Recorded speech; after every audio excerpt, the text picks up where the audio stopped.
feel giving you been here half a breath. I know you're still living your life after death. Assalamualaikum warahmatullahi wabarakatuh. Waalaikumsalam warahmatullahi wabarakatuh. Saya Amanda Ulia, Prodi Perbankan Syariah 4A Rek Pagi, ingin mempresentasikan hasil dari tugas saya yang berjudul riba, dan saya sebagai moderator dan teman saya audiens sekalian. Nah, di sini saya mau mempresentasikan hasil tugas saya yang berjudul riba. Ini ayat dari Al-Quran 279 yang berbunyi, wa in tubtum walakum rasulu amwalikum la tuzlimuna wa la tuzlamun. Artinya, dan jika kamu bertaubat dari mengambil riba, maka bagilah pokok hartamu, kamu tidak akan menganiaya dan tidak pula dianiaya.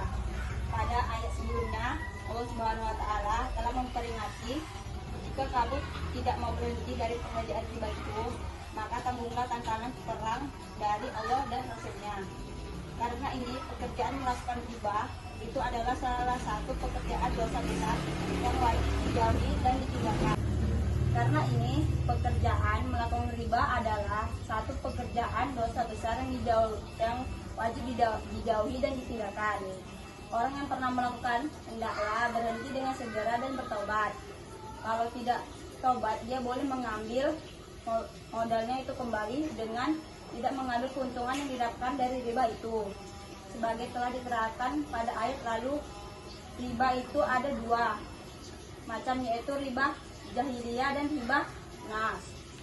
Dan riba fathal, yang dikatakan riba ialah penggandaan pembayaran karena berlalu tempo pembayaran utang yang mesti dibayar, seperti yang diterangkan oleh Abu Bakar al-Hanafi dan tafsir al-Hakamnya. Jika seseorang berutang 100 dirham dengan diberi tempo masa kemudian utangnya riba itu ada berbagai macam, yaitu riba jahiliyah atau riba nasiyah dan riba fathal.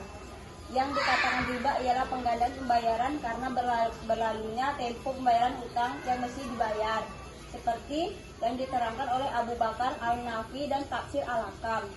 Jika seseorang berutang 100 dirham dengan diberi tempo masa haid, kemudian utangnya dipotong beberapa persen karena dibayar tunai, yang seperti ini juga tidak boleh karena riba.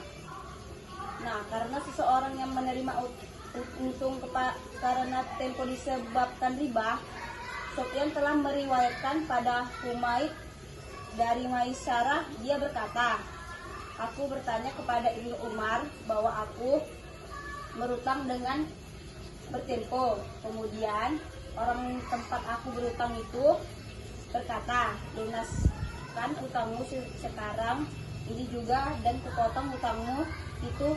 Dan Ibnu Umar berkata itu riba.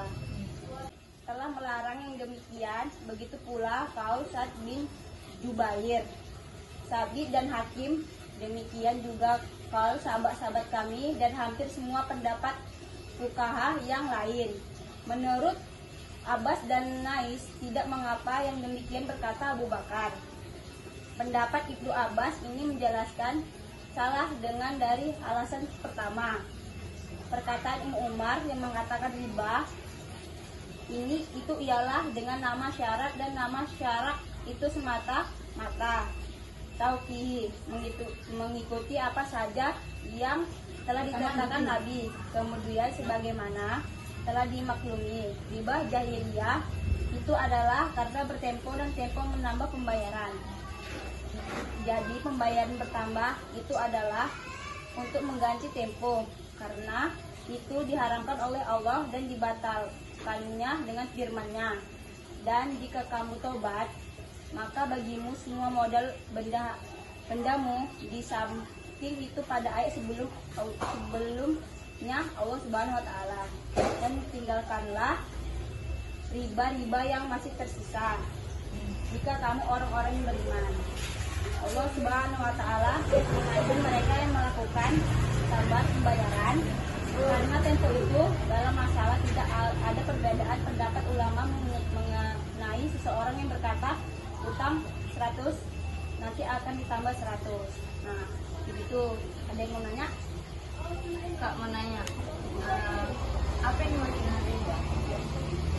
Apa yang dimaksud dengan riba? Nah, riba itu adalah tambahan atau kelebihan dalam transaksi pinjam meminjam atau jual beli yang ditetapkan di awal tanpa adanya ganti rugi atau alasan yang dibenarkan syariat riba, termasuk dosa besar dalam Islam.